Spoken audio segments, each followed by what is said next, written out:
Test.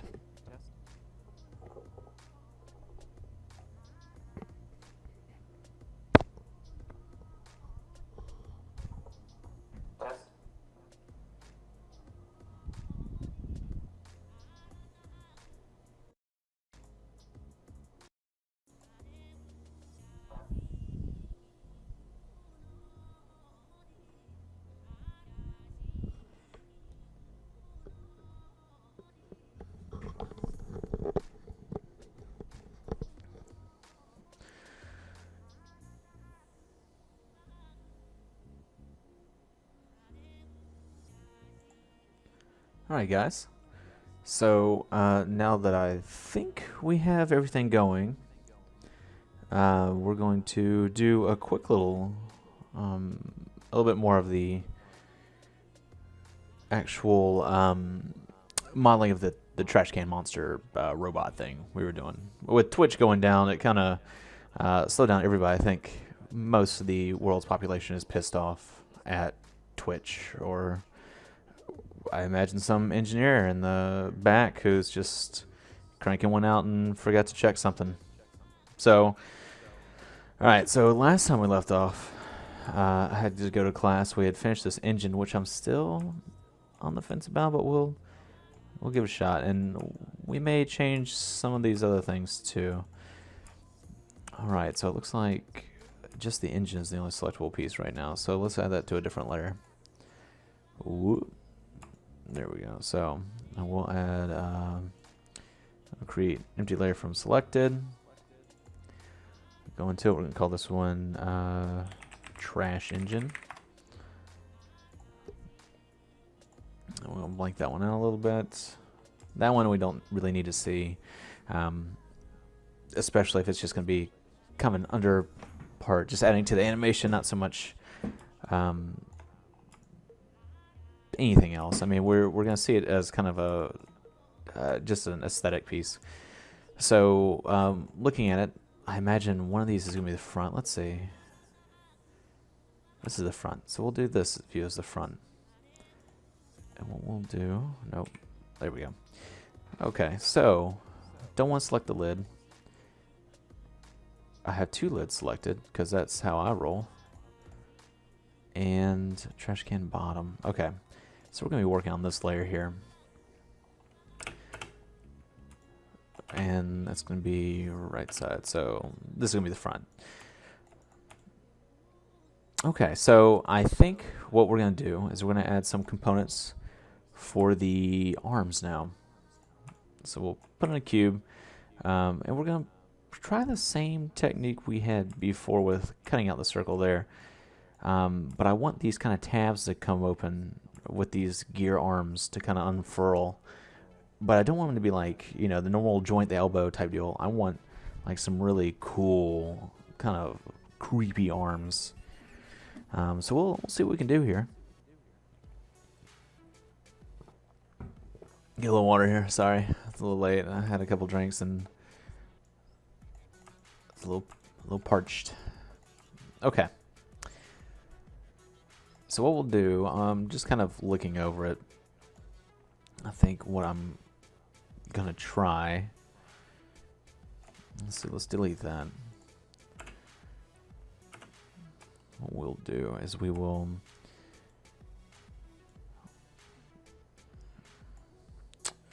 let's see, how do I want to do this?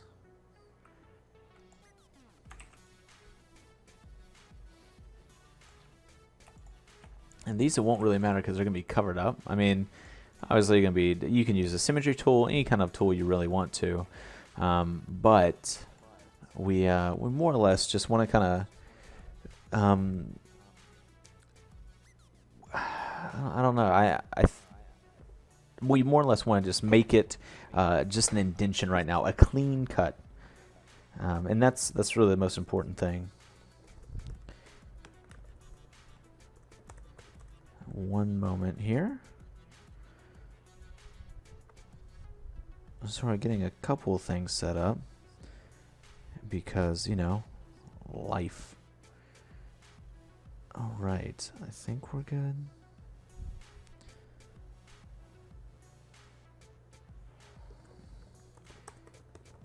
Let's see if I can change that up a little bit.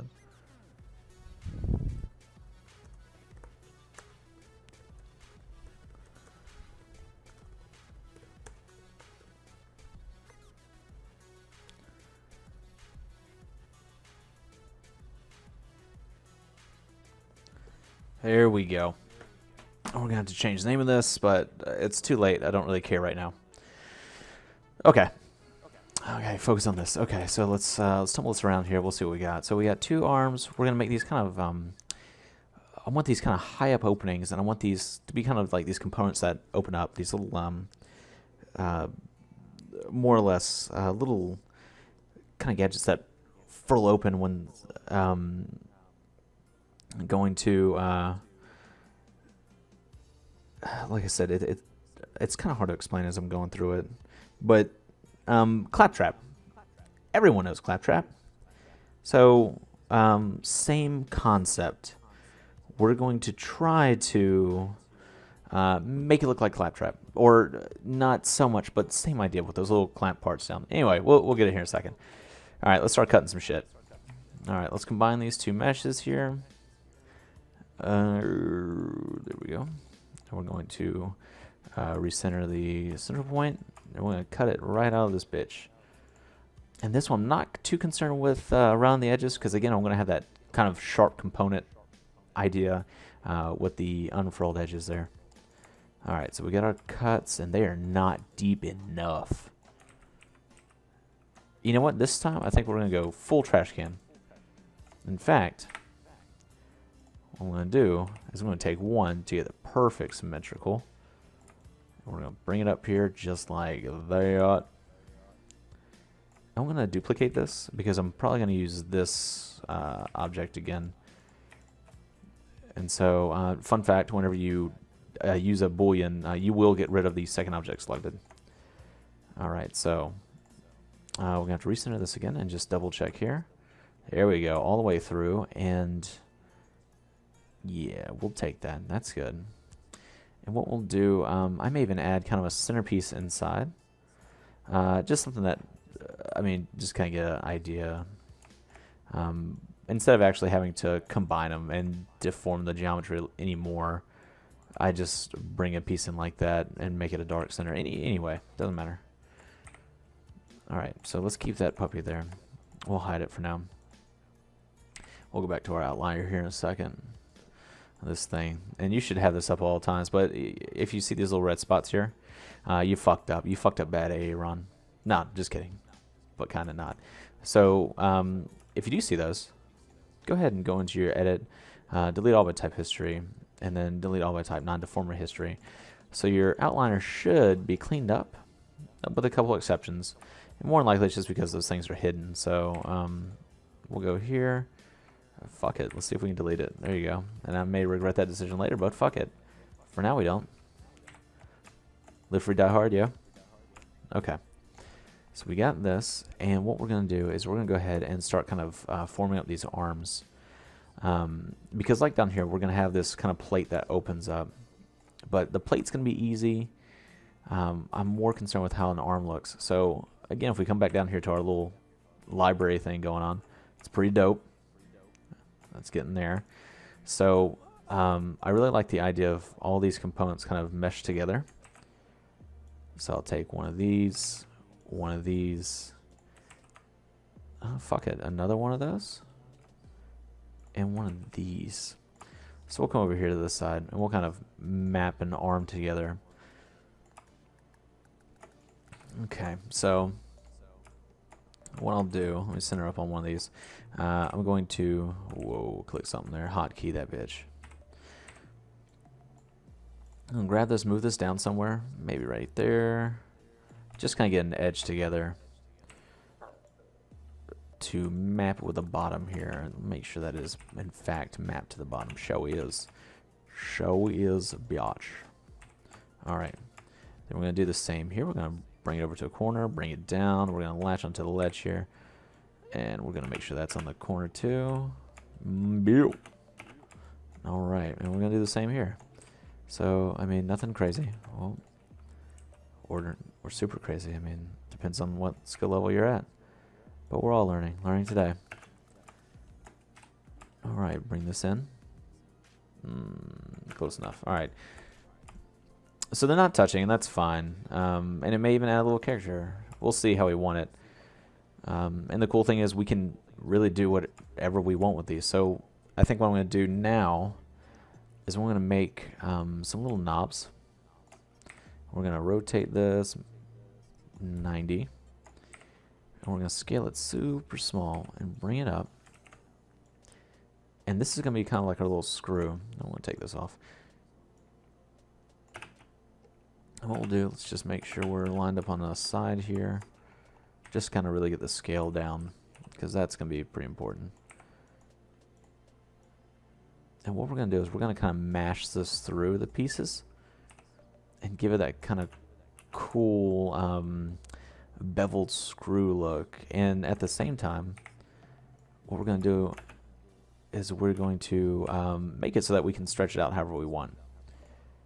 So we're going to go into face select mode.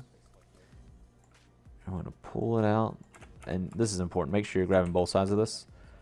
Otherwise, it will be nightmarish. All right. And then we're going to grab this side. I'm going to pull it out a little bit. Okay, so this is basically our bevel. And there's a couple different ways. We can, hell, we'll show you. Let's see. Okay. So let's do this cool little trick. If you want to make a really cool looking screw, what you do is you get one of these. This will actually work fine. You move it over this little piece. Let's see if I can get to that view here. What the fuck is happening? Okay. And we want to make it small enough, so we're going to make those little divots of like a Phillips head. Or we can even do, let's just do a flathead. That'd be kind of cool. Just oblong flatheads, kind of different on each side. So we'll grab that one, and we'll grab one here. And the cool part is we'll rotate this one a little bit, like they're off center. And what we'll do is we'll take these two components, boolean, difference on that one. Oh shit, look at that. Gives it that kind of lumped edge, and maybe it's not cool enough. That's cool. Elongate it out. Take that one. Bring this one in here. Again, these don't have to be exact because these are tiny little details and imperfections happen. And you kind of want that. It gives it a little character to, you know, whatever you're making. So let's try that again. Let's see what this comes out with. There you go. And maybe that's a little too deep. That's what she said. Ew. Alright. So we're going to grab these, mesh, boolean's difference. That's a little better, maybe still a little too much. And you know what? I bet the problem is that these sides are a little too mashed. So let's see if we can scale those in.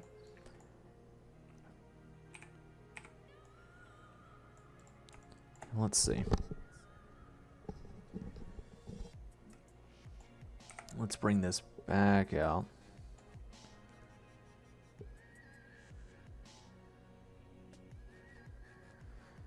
All these bitches on Instagram. Oh, grab the wrong one. Alright, so let's try this. Let's just grab edges here if we're going to play this game here. Damn it.